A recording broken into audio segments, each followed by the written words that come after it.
The Zoran High Council chamber was quiet, save for the soft hum of the environmental systems.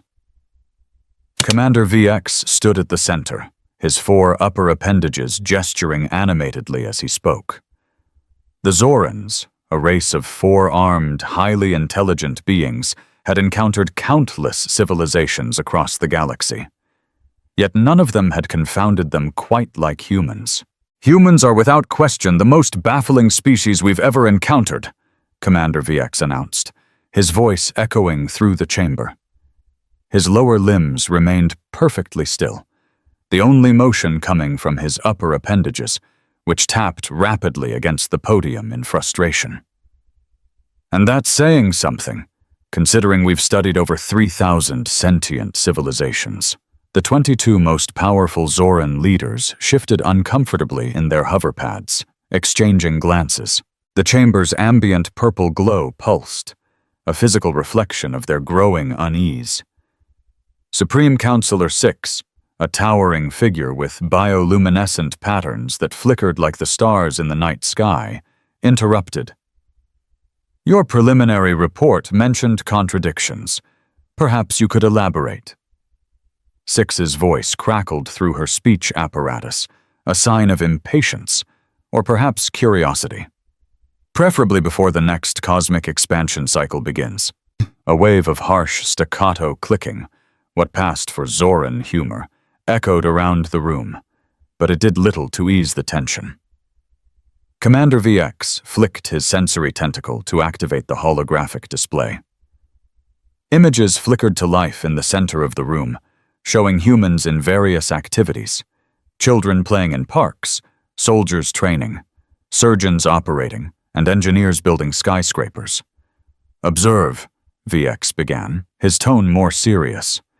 "Humans are simultaneously warlike and compassionate. They destroy ecosystems while fanatically preserving others. They create medicines to extend life while inventing weapons of unprecedented destructive capability." The Zoran officials watched in silent confusion as the images shifted. Now the screens showed humans in medical facilities cutting into their own bodies with primitive metal tools, and in war zones, inflicting violence upon one another. They willingly inflict pain upon themselves to achieve what they call fitness.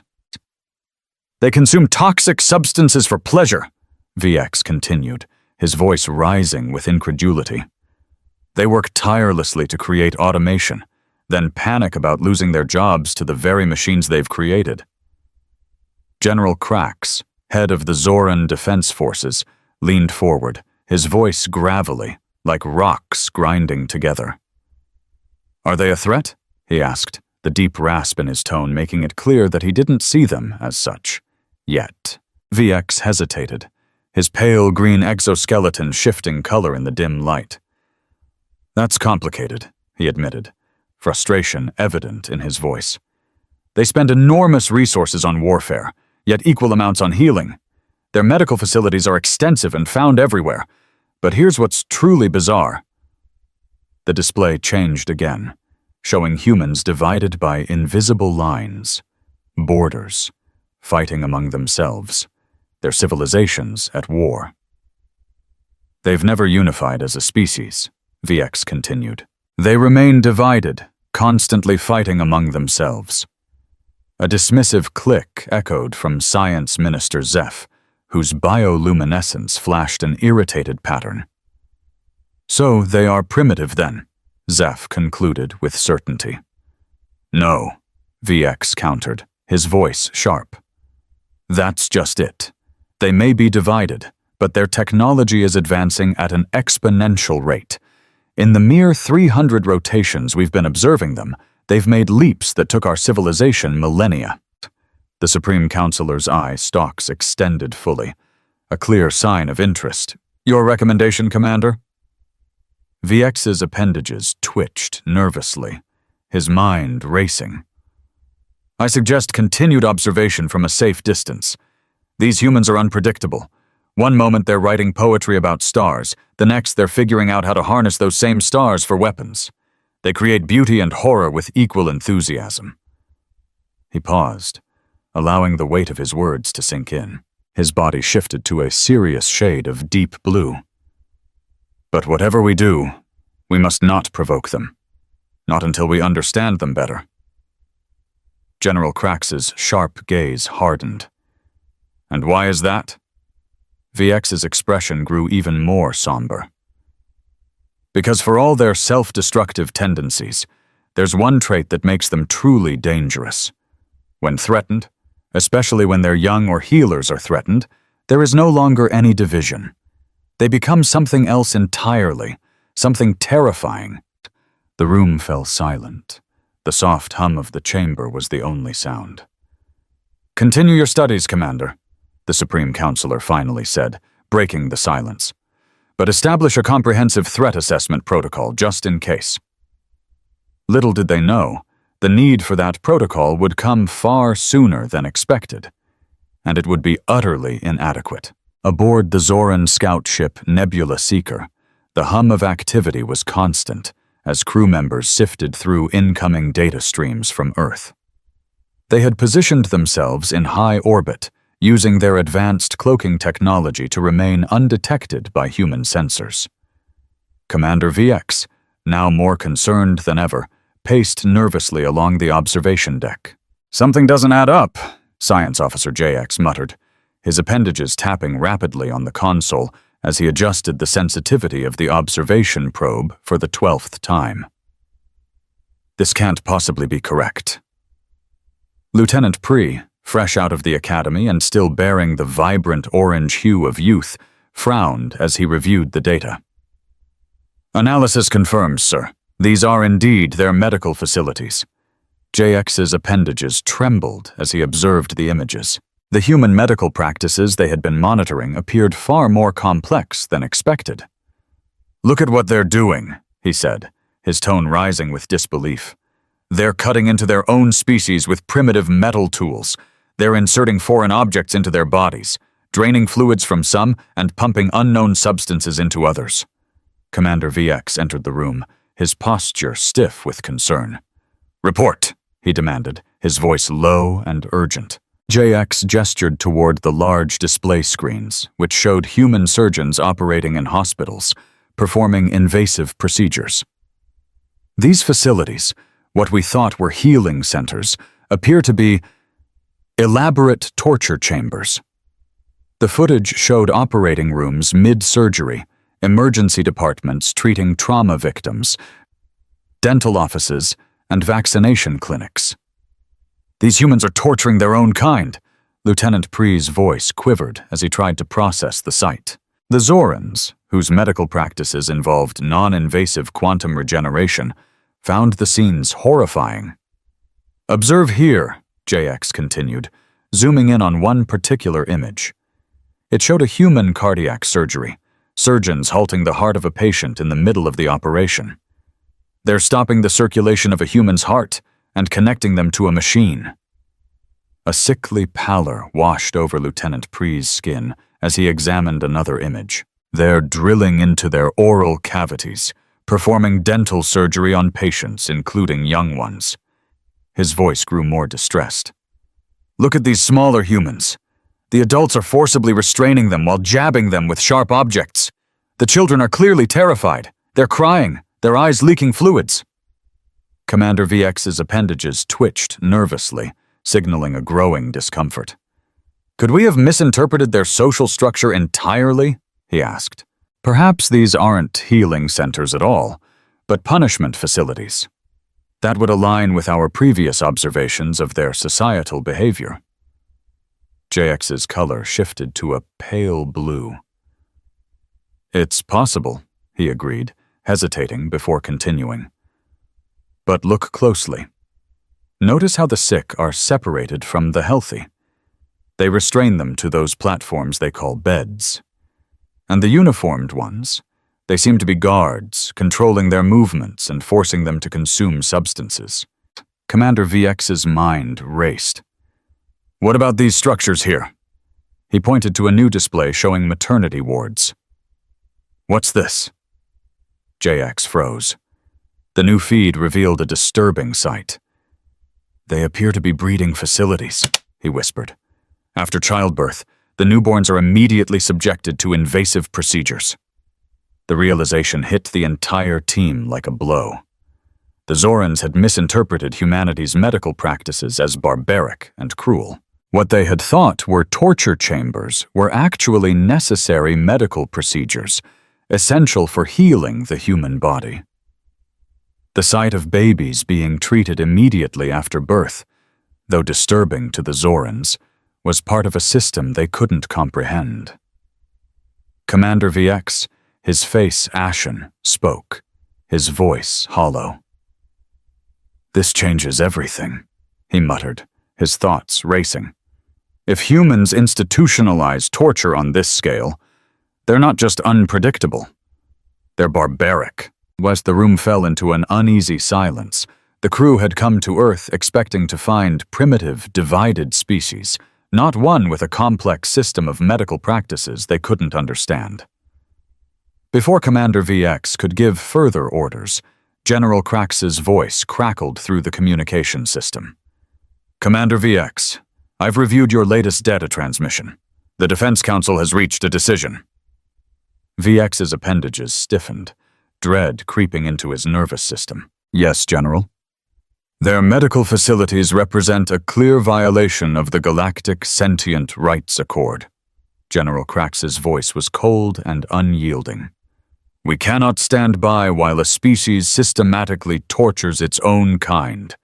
Prepare for intervention." JX and Pre exchanged horrified glances.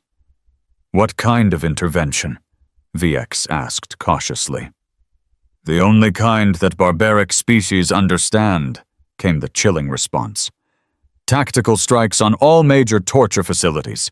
Effective immediately. The fleet is already mobilizing." As the communication ended, Commander VX stood in stunned silence. The implications of their decision weighed heavily on him. The Zorans believed they were saving the humans from themselves, liberating them from what they saw as torture. But instead, they had condemned them. VX felt an unfamiliar sensation spreading through his nervous system, a sensation that humans would call dread. The Zoran fleet descended into Earth's atmosphere with military precision, cloaking technology disengaged, revealing sleek obsidian ships that absorbed light instead of reflecting it. To the humans, it appeared as though the sky itself had torn open, the vessels descending like harbingers of destruction. "Remember," Admiral Thraw's voice resonated through the neural network of the fleet, his 6 appendages spread wide as he interfaced directly with the fleet's tactical systems. "We are liberators, not conquerors. Our goal is to neutralize their ability to inflict suffering, not to cause unnecessary casualties." Despite the reassurance in his voice, the tension was palpable.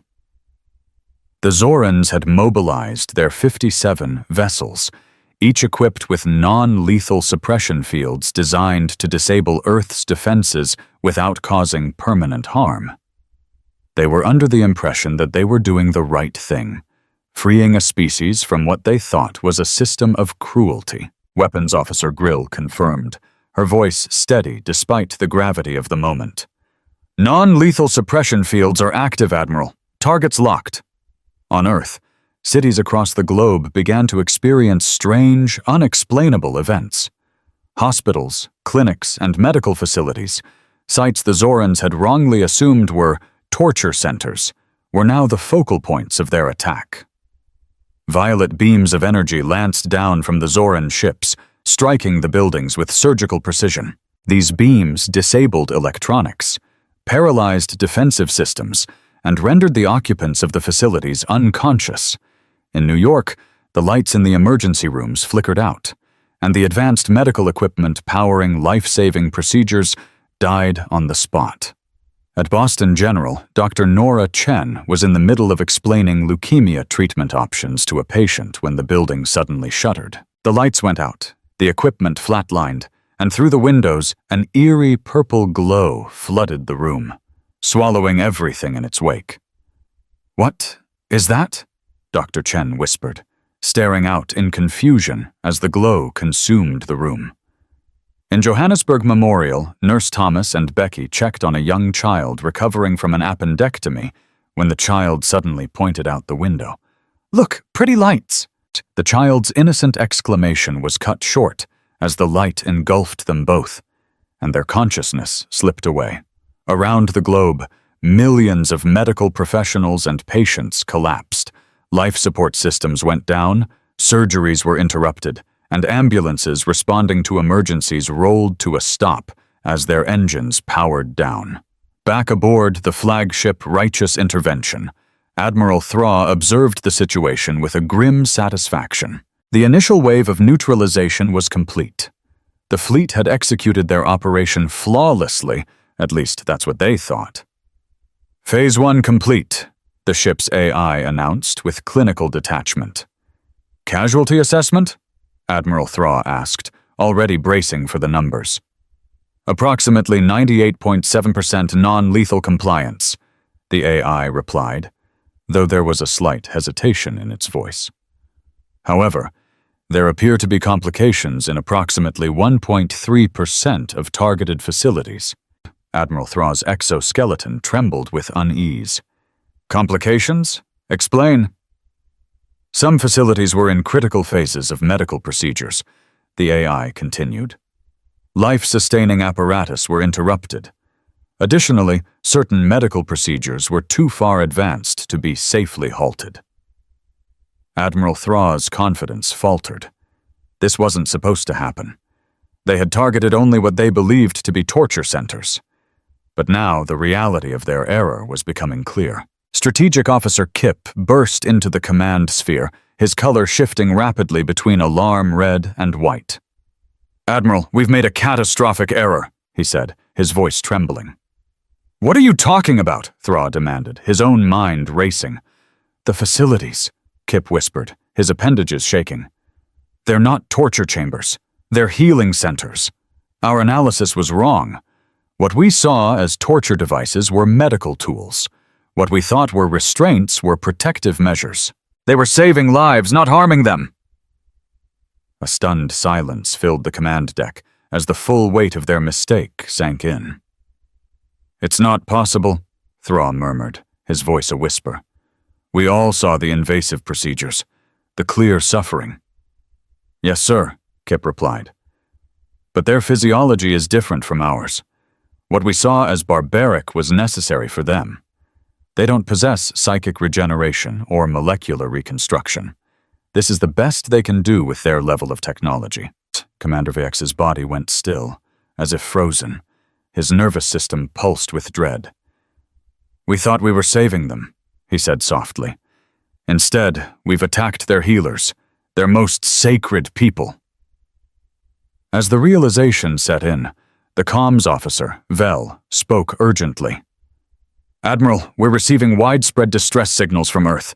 Their military forces are mobilizing." Thraw's exoskeleton turned ashen gray. "What kind of weapons are they activating?" he asked, dread creeping into his voice. Kip hesitated. "It's unlike anything we've seen. They're activating quantum field manipulation technology, similar to ours but more primitive, and weaponized." Before anyone could respond, the flagship Righteous Intervention shuddered violently. Warning signals blared throughout the ship. "We're under attack!" Weapons Officer Grill shouted. "Multiple projectiles approaching at near relativistic speeds. Impact imminent on vessels 3, 7, and 12. "Impossible!" Thraw exclaimed, his voice a mix of disbelief and horror. "Their technology shouldn't be capable of this." The words were cut short as 3 Zoran vessels simultaneously erupted in blinding flashes of light, their structures imploding into swirling vortices. The force of the explosions rocked the Righteous Intervention, sending shockwaves throughout the fleet. "By the ancestors," Vel whispered. "They've weaponized their particle accelerator technology. They're creating localized space-time disruptions." The Zorans watched in horror as the humans' counterattack unfolded. Earth's surface had darkened, with entire power grids going offline. In the atmosphere, human vessels, moving with impossible agility, began attacking the Zoran ships. The humans had anticipated every Zoran move before it happened. Admiral Thra could scarcely comprehend the situation. "We've miscalculated all of it," he said, his voice filled with a mix of disbelief and realization. On Earth, the humans continued their assault, their response coordinated, strategic, and ruthlessly efficient. What the Zorans had assumed was weakness, the humans' apparent chaos and division, was actually a tightly controlled, highly specialized civilization, ready to strike when pushed too far. Back aboard the righteous intervention, Admiral Thra's mind raced as the humans' relentless assault tore through the Zoran fleet. Each Zoran ship that vanished in a flash of light was another reminder of the catastrophic error they had made. The Zoran fleet, once so confident in their technological superiority, was now scrambling to defend itself against an enemy they had grievously underestimated. "Admiral," Vel's voice cut through the chaos, "we've detected an unusual energy surge from the surface of Earth. They're using technology we've never seen before." Thra's antenna twitched in frustration. "What kind of technology?" "Quantum field manipulation," Vel responded, her voice filled with awe. "But it's more advanced than our own. The humans have perfected a method of counteracting our particle weaponry. They're reading our every move before we make it." Thra's exoskeleton shifted to a darker shade, an expression of grim realization. "They've been hiding their true capabilities from us," he muttered. "Everything we thought we knew was wrong." Across Earth, the humans' counterattack continued with an unrelenting precision. Their ships, sleek and agile, darted through the atmosphere, their advanced quantum disruptors cutting through the Zoran fleet with surgical accuracy. For every Zoran ship that vanished into a brilliant explosion, the humans gained ground, methodically dismantling their attackers. In the command sphere, General Rivera of the United Earth Defense Force observed the assault with cold satisfaction. Her neural interface connected her to the fleet, and every movement of her own mind translated into actions carried out by the human fleet. "Target the command vessel," she thought to her pilots, and immediately 12 fighters responded, adjusting their trajectories with perfect coordination. The Seraphim Squadron, a fleet of experimental ships that had never been seen by the outside world, took to the front lines. These dark, angular crafts absorbed light rather than reflecting it, making them nearly invisible against the backdrop of space. Their weapons systems, built with technology far beyond what Earth had publicly acknowledged, were unleashed with deadly force. "Deploy quantum disruptors," General Rivera commanded. "Target the flagship's propulsion systems." The righteous intervention, the pride of the Zoran fleet, shuddered violently as the first wave of quantum disruptor beams struck. The ship's once impenetrable shields began to buckle, their energy systems failing as the beams tore through the defenses like a hot knife through butter. On board, panic spread among the crew as the once unquestioned superiority of their technology crumbled.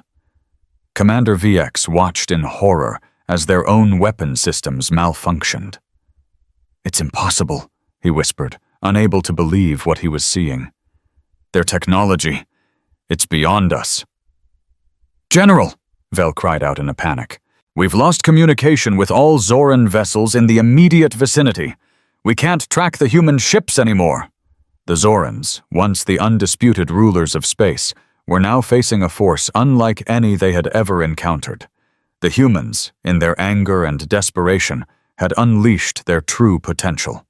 The result was a swift and brutal response, a counterattack that left the Zoran fleet reeling. On Earth's surface, the world's nations were united as never before. Military units from every corner of the globe had mobilized, coordinating with one another despite past divisions. Chinese submarines surfaced alongside American carriers. Russian aerospace forces worked in tandem with NATO. Indian and Pakistani military forces joined hands in an unprecedented display of unity. Their cooperation is flawless, Vice President Harper observed, studying the holographic display showing Earth's military network. In just hours, they've accomplished what we couldn't in decades.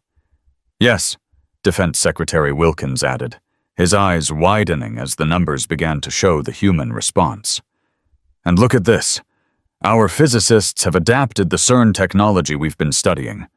We thought it was theoretical. Now it's weaponized. The world had united not just against the Zorans, but against the invasion of their most sacred institutions. The attack on their healers had triggered something primal within humanity, a collective fury that surpassed any technological advancement. Humanity's greatest strength wasn't in their weapons or ships, it was their unity and the unshakable drive to protect the lives they valued most. At the Pentagon, General Rivera's voice echoed through the command center. "Deploy Project Seraphim," she ordered, her tone resolute. "The Zorans attacked our healers. Now it's time they see what happens when you provoke humanity." Beneath the surface of Earth, dormant facilities that had been hidden for decades began to stir. Massive underground silos slid open, revealing sleek black aircraft that absorbed light instead of reflecting it. These were the Seraphim, an entire fleet of advanced warships designed in secret, fueled by technology reverse-engineered from the Roswell incident. "You're sure they're ready?" the president asked, his voice steady despite the gravity of the situation. "Yes, Mr. President," General Rivera responded, her face grim but determined. "It's time." The Seraphim Squadron launched into the atmosphere, their neural interfaces linking them in perfect synchronization. They moved with the precision of a single entity. One mind, one purpose. Their first target, the Zoran flagship, the Righteous Intervention. The flagship had once been invincible. Now, it was nothing more than a sitting target. The first Seraphim strike came without warning. The quantum disruptor beams lanced out with pinpoint accuracy, cutting through the Zoran flagship's shields like paper. The ship's enormous structure, once a symbol of Zoran might, disintegrated into debris, its core torn apart by the humans' relentless assault. Admiral Thraw, watching from the control room of the Righteous Intervention, felt the weight of his failure crush him. "We were wrong," he whispered, his voice hoarse with disbelief. "We underestimated them, and now we're paying the price." In the heart of the battle, the human fleet pressed on, their technological superiority now fully realized. The Zorans had come to Earth expecting to find a divided, weak species. Instead, they had encountered a united humanity, capable of unimaginable force when pushed to the brink. "Prepare for Phase 2, General Rivera commanded. "We've sent a message. Let's make sure they hear it." Admiral Thraw's exoskeleton had lost its sheen, its once proud form now sagging under the weight of defeat. His mind, once sharp and calculating, struggled to keep up with the chaotic situation unfolding before him. His fleet was in ruins, humanity's counterattack overwhelming them at every turn. The Zoran fleet, once the dominant force in the galaxy, was now disintegrating, torn apart by a species they had considered primitive and divided. "Admiral, we've lost contact with several vessels," Vel's voice came through, steady but filled with concern. "The quantum disruptor beams, they're too advanced. We can't counter them. We've underestimated their technology." "Underestimated is an understatement," Thraw muttered bitterly. "We were arrogant.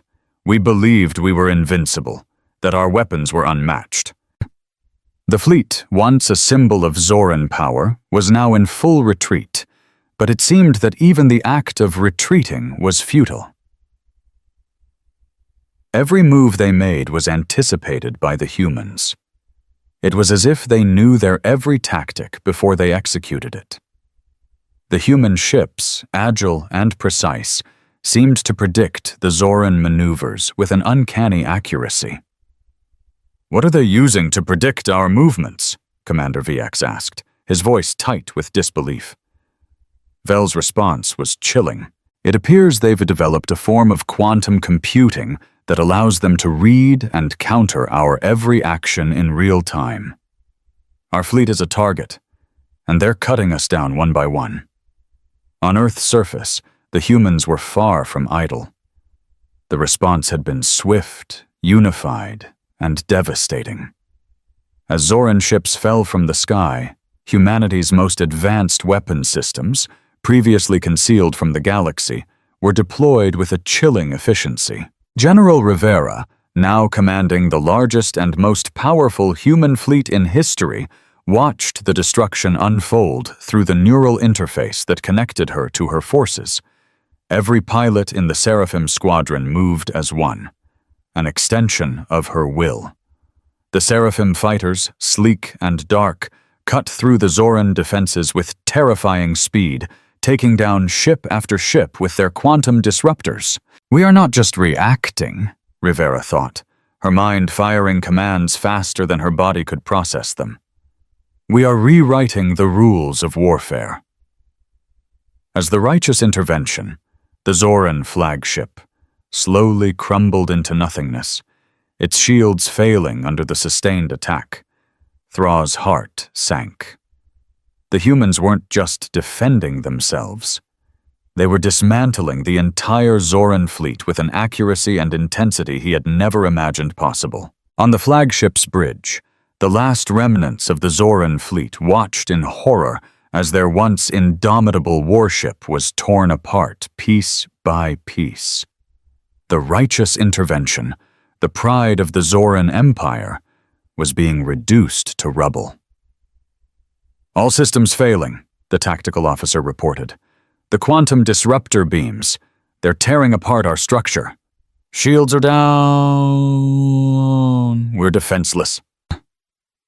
Admiral Thraw closed his eyes in despair, feeling the weight of the Zoran Empire's arrogance collapse around him. "We were wrong," he whispered. "We thought their weakness was in their division, in their lack of unity. But it was the opposite." As the Zoran flagship imploded, a message was broadcast across all frequencies, crackling through the remaining Zoran vessels. It was a simple message, but one that would resonate throughout the galaxy, marking the moment when humanity showed what it was truly capable of. "We tried to keep you safe," General Rivera's voice boomed, calm but filled with undeniable force. "We followed your rules. We trusted your civilization. Our mistake." On the righteous intervention, the survivors could only watch as the message played. The same message was repeated across all Zoran communications channels. "You attacked our healers. Now, we show you how we respond." The Zoran fleet had been led to believe that humanity was a divided, self-destructive species. But what they had miscalculated was the core of human nature, their will to protect the sanctity of life. They had attacked humanity's healers, the lifeblood of their society, and in doing so, they had awakened a fury far beyond anything they could comprehend. "The humans," Commander VX whispered, his voice filled with awe and fear. They weren't just defending their medical facilities, they were defending their very identity. As the Zoran fleet disintegrated, the human forces didn't relent. Every Zoran ship that fell was a reminder of the mistake the Empire had made. General Rivera's voice rang out again, cold and final. "Let this be a lesson to any who dare underestimate us." On Earth, the nations of the world had rallied together. The attack on their healers had united them in a way that no conflict had before. From every corner of the globe, forces coordinated, their resources combined to form an unstoppable force. But the true power of humanity was not just in their military might.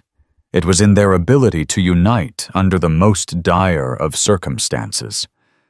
The Seraphim Squadron, now the spearhead of the human response, pressed the attack. With their quantum disruptors, they cut through the remaining Zoran vessels with surgical precision. Zoran ships that once seemed invincible were now nothing more than wreckage in space, unable to withstand the onslaught. "Admiral," Vel said softly, a trace of respect in her voice. "We've destroyed them." Admiral Thraw didn't reply. He was too consumed by the realization of how deeply they had miscalculated. The Zorans had thought they were dealing with a primitive species, one that could be easily dominated and manipulated. They had been wrong. The humans had not only survived, they had thrived. And in doing so, they had shown the galaxy that humanity's greatest strength was not in their technology or military might, but in their unyielding spirit and their ability to protect those they loved. The remnants of the Zoran fleet drifted in space, scattered and broken, their once proud ships now little more than debris floating in the cold void. The righteous intervention, the flagship of the Zoran Empire, had been destroyed, its once impenetrable hull reduced to cosmic dust. The remaining Zoran vessels were powerless, unable to counter humanity's precise, overwhelming force. Admiral Thraw, barely clinging to consciousness, struggled to comprehend the magnitude of what had just transpired. He had witnessed the destruction of his entire fleet, his empire's might, and he had seen it all at the hands of a species he had dismissed as primitive. The Zorans had thought themselves the masters of the galaxy, only to learn that humanity's true strength lay not in their technology, but in their unity, their resilience, and their capacity for retribution when their values were violated. "Admiral, we're receiving a transmission," Vel reported, her voice tense with uncertainty. "It's coming from Earth. From the humans." Thraw's antenna twitched in response, his body still battered from the battle. "Put it through," he ordered, his voice barely a whisper. The screen flickered, and a human face appeared on the view screen. It was General Rivera, her expression calm but resolute. She stared directly into the camera, as though speaking to every Zoran in the galaxy. "To the Zoran fleet," she began, her voice cold and precise. "You have committed an act of war against Earth by targeting our most vulnerable. You attacked our healers, those we value most, those who dedicate their lives to preserving life. We offered no provocation. We made no hostile action. And yet you chose to strike at our most sacred institutions." Thraw watched in stunned silence, unable to process the words. The humans, whom the Zorans had considered weak and divided, were now standing firm, united in a righteous fury that radiated from the screen. "You attacked our healers," Rivera continued, "and now we will show you how we respond when the sanctity of life is violated." A pause hung in the air, heavy with unspoken meaning. Then Rivera's voice hardened. "You will never again make the mistake of underestimating us. We are not a divided species. We are not weak. We are the protectors of life, and we will do whatever it takes to defend it." The transmission ended, and the Zorans sat in stunned silence. They had thought the humans would cower in fear, that they would beg for mercy. Instead, they had witnessed a show of force and resolve that left them trembling. But the humans had more to say. The next transmission was from General Rivera once again, but this time it was not directed solely at the Zorans. It was a message broadcast to the entire galaxy, a message to all civilizations, old and new. "To the galaxy at large," Rivera's voice boomed, echoing through the emptiness of space. "We are Earth. We are humanity. and we are now aware of the wider universe. We know we are not alone, and we will defend ourselves and our way of life from anyone who seeks to harm us. Let it be known, she continued, her words ringing out with authority, that the sanctity of life will never be taken lightly. Should any force, whether alien or otherwise, threaten our people or our healers, we will respond with the full might of humanity. The transmission cut off, and the Zorans felt a shiver run down their spines. The humans had just declared their place in the galaxy, and they would no longer be viewed as a vulnerable, unimportant species. They had shown their strength, not through brute force, but through their ability to protect those they loved. Admiral Thraw slumped in his command chair, his body broken and his spirit shattered. The reality of the humans' power had become all too clear, and with it, the truth of their defeat. The Zorans had made a fatal mistake, one that would echo across the galaxy for centuries. "We were wrong," Thraw whispered, his voice trembling with regret. "We believed we were the masters. We believed we could control them, manipulate them. We believed they were weak." He paused, his voice a bitter rasp. "But humanity is not weak. They are a force to be reckoned with." His words echoed in the quiet of the command sphere, and for the first time, the Zorans understood. The humans had not only defeated them, they had exposed the Zoran Empire's greatest flaw: its arrogance. As the Zoran fleet drifted toward the edge of Earth's solar system, the final blow was delivered, not through weapons or violence, but through an unassailable truth. Humanity was no longer a species to be overlooked. "You attacked our healers," General Rivera had said, "and you will pay the price." And pay the price the Zorans had. Their fleet was destroyed, their empire shattered, and their pride obliterated by a species they had underestimated at their peril. But as the Zoran survivors prepared to leave, the message was clear. Earth was no longer a passive player in the galactic theater. Humanity had proven that when pushed too far, they would unite, fight, and defend those they held dear with everything they had.